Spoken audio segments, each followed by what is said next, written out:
Hi, this is how you slice the strawberry. You cut this part off with a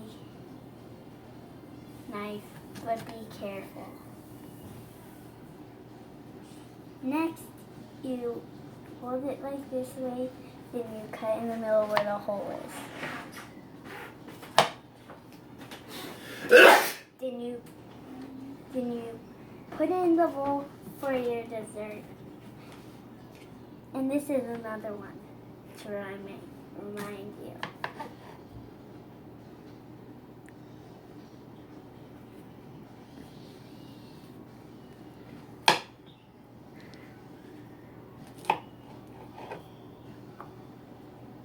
Be careful with the knife.